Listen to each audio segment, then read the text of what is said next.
तो अभी हम निकल चुके हैं पचमढ़ी के लिए। Pachmarhi one of the most beautiful place है मध्य प्रदेश टूरिज्म का। और आज के इस वीडियो में मैं आपको सारा कुछ बताने वाला हूँ पचमढ़ी के बारे में। जैसे आप पचमढ़ी कैसे पहुँच सकते हैं, बाई ट्रेन या बाई फ्लाइट, आपको यहाँ स्टे करने के क्या ऑप्शंस हैं, कितनी कॉस्ट आएगी, और यहाँ घूमने के लिए आपको परमिट कैसे मिलेगा, जिप्सी कैसे बुक होगी, और कौन कौन से टूरिस्ट प्लेस आप कवर कर सकते हैं। ये सारा कुछ मैं आपको डिटेल में इस वीडियो में बताने वाला हूँ। तो इस वीडियो को आप एंड तक जरूर देखना और ऐसी ही travel update and travel information के लिए इस चैनल को सब्सक्राइब करें एंड वीडियो को लाइक एंड शेयर जरूर करें।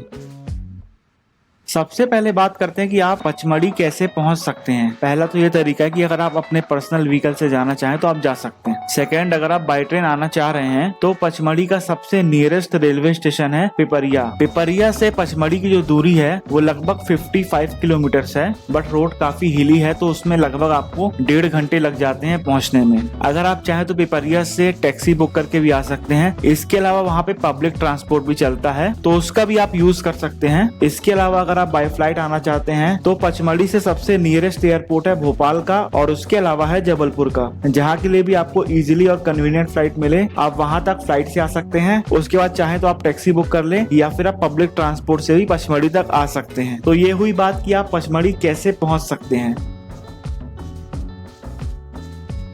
नेक्स्ट बात करते हैं कि आपको पचमढ़ी में होटल एंड रिजॉर्ट की कॉस्ट क्या आ सकती है। देखिए, अगर स्टे कॉस्ट की बात करूं पचमढ़ी में तो पचमढ़ी में होटल्स थोड़ा महंगे हैं। मिनिमम की बात करूं तो आपको कम से कम 1 से 1,500 हजार रुपए के बीच में एक होटल रूम मिलेगा, बट वो भी आपको काफी लो क्वालिटी का होगा। तो मैं आपको पर्सनल रिकमेंड करूंगा कि आप कोई अच्छा रिजॉर्ट बुक करें विथ ऑल इंक्लूसिव मील, मतलब उसमें ब्रेकफास्ट, लंच, डिनर सारा कुछ इंक्लूडेड हो। उसका रीजन यह है कि आप 4-6 घंटे घूमने के बाद अपने होटल या रिजॉर्ट में स्टे करेंगे। और मैं आपको अभी अपने रिजॉर्ट का टूर करा रहा हूँ जहां मैंने स्टे किया था। मैं इसकी भी डिटेल आपको शेयर कर रहा हूँ। ये रिजॉर्ट है एमपी टूरिज्म का, इसका नाम है एमपीटी रॉक एंड मैनोर। और पचमढ़ी में काफी सारी एमपीटी की प्रॉपर्टीज हैं, तो अगर आप चाहें तो एमपीटी की प्रॉपर्टी बुक कर सकते हैं या फिर आप किसी दूसरे रिजॉर्ट को भी बुक करें तो उसको प्रॉपर देख लें। और बात करूं इस रिजॉर्ट की तो ये काफी अच्छा रिजॉर्ट है। ये ऑलमोस्ट 130 ईयर्स ओल्ड बिल्डिंग है और ये ब्रिटिश द्वारा बिल्ड की गई थी। इसमें टोटल 6 रूम्स हैं और मैं आपको पर्सनल रिकमेंड करूंगा कि यहाँ की सर्विस बहुत अच्छी है। एमपीटी की फूड क्वालिटी, सर्विसेज काफी अच्छी है। यहाँ पे एमपीटी की काफी सारी प्रॉपर्टी है, आप वहां भी स्टे कर सकते हैं। बट जिसमें मैं स्टे किया हूँ ये थोड़ा सा हिली एरिया में है तो यहाँ से आपको व्यूज काफी अच्छे मिलते हैं, तो आप यहाँ पे बैठ के आराम से एंजॉय कर सकते हैं। तो अगर आप चाहें तो एमपीटी की प्रॉपर्टी ले ले या फिर आप कोई प्राइवेट अच्छी प्रॉपर्टी बुक करें। अगर बात करें इसकी कॉस्ट की तो अगर आप 2-3 लोग भी जा रहे हैं तो आपको काफी सस्ता पड़ेगा।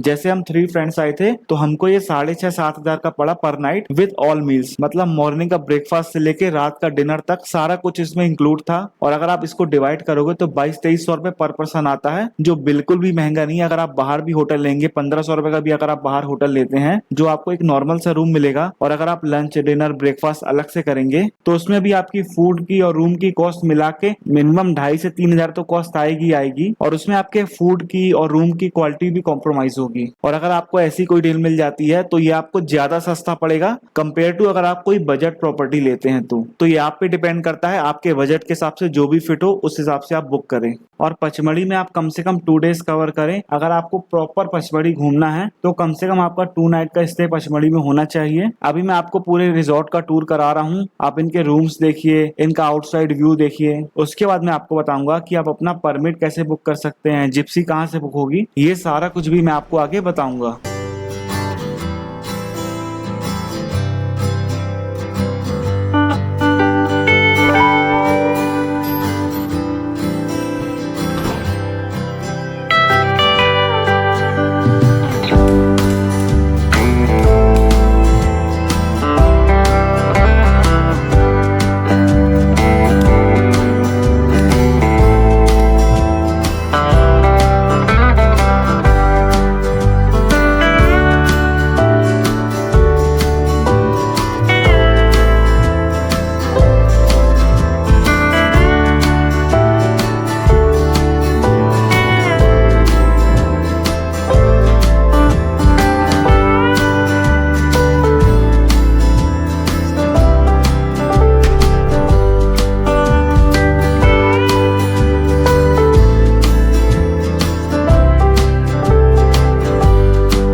नेक्स्ट बात करते हैं कि आपको परमिट और जिप्सी कैसे बुकिंग करनी है और ये कहाँ से होगी। देखिए, परमिट के लिए आपको बाइसन लॉज आना पड़ेगा। बाइसन लॉज हमारे रिजॉर्ट से सिर्फ 500 मीटर दूर था। यहाँ पे आके आपको अपना परमिट बुक कराना है और आपको जिप्सी यहीं से अलॉट होगी। सम रीजंस यहाँ पे कोई मेला लगता है, उसके कारण अगले एक हफ्ते यहाँ पे परमिट और जिप्सी नहीं चल रही है, इसलिए हमारा परमिट नहीं बन पाया। बट अगर आप आए तो यहाँ से आपका परमिट बनेगा। ये बाइसन लॉज है। फिर हमने प्लान किया कि कुछ पॉइंट्स ऐसे हैं जो हम अपने पर्सनल व्हीकल से घूम सकते हैं, तो यहाँ से हमने एक टूर गाइड को रेंट किया जो लगभग 500-600 रुपए में आपको मिल जाएगा। और जहाँ जहाँ आप अपने पर्सनल व्हीकल से जा सकते हैं वहाँ ये आपको लेके चलेगा और वहाँ की हिस्ट्री के बारे में भी आपको जानने को मिलेगा। सबसे पहले पॉइंट हम गए, बट यहाँ पे इतनी बारिश हुई थी तो विजिबिलिटी 0 थी, इसलिए कुछ भी व्यू पॉइंट हमें दिख नहीं रहे थे। फिर लास्ट में हम 2 मेन प्लेस घूमे जहाँ पे जाना हमारा वर्थ इट था, एक गुप्त महादेव और एक बड़ा महादेव। तो अगर आप जब यहाँ पे आए तो वेदर का आप हमेशा ध्यान रखें, आप किस सीजन में आ रहे हैं आप इस बात का जरूर ध्यान रखें। होता यह है कि यहाँ का व्यू और एटमोस्फेयर काफी अच्छा होता है बारिश में भी, बट अगर विजिबिलिटी नहीं है तो आप व्यू पॉइंट्स को एक्सप्लोर नहीं कर पाएंगे, तो इस बात का आप ध्यान रखें। अभी हम जा रहे हैं गुप्त महादेव, उसके बाद जाएंगे हम बड़ा महादेव। चलिए मैं आपको आगे दोनों ही टेम्पल्स में दर्शन कराता हूँ। और जो चौरागढ़ का ट्रैक है वो गुप्त महादेव से ही आगे जाता है।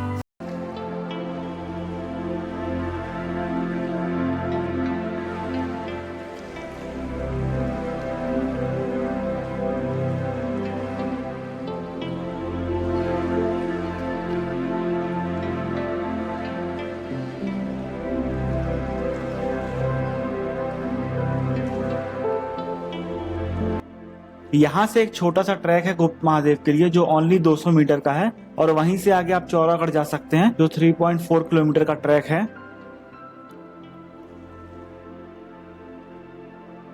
अब ये देखिए, यहाँ के व्यूज देखिए। हो सकता है आपको वो फील नहीं आएगा वीडियो में, बट जब आप यहाँ पे होंगे तो आपको अलग ही एक्सपीरियंस मिलेगा।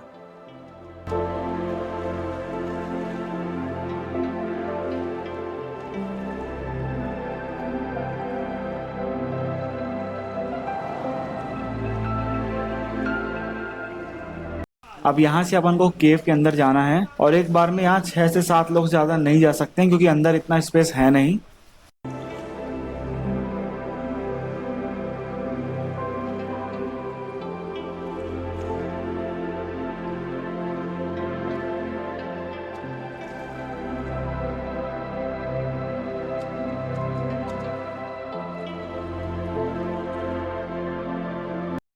अभी अपन जा रहे हैं नेक्स्ट बड़ा महादेव टेम्पल। वहां पे ऐसा कोई ट्रैक नहीं है, बट वहां का व्यूज काफी अच्छा है और जस्ट ये गुप्त महादेव के पास में ही है।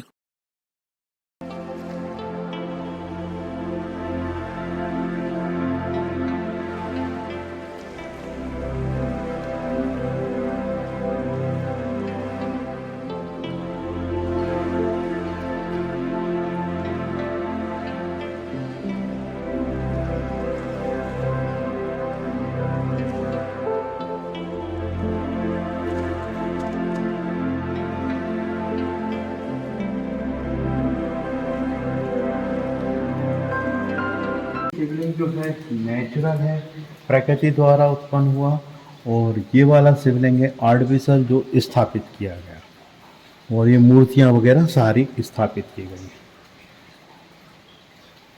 आप लोग दर्शन कर लीजिए, फिर मैं आपको बाद स्टोरी बताऊंगा।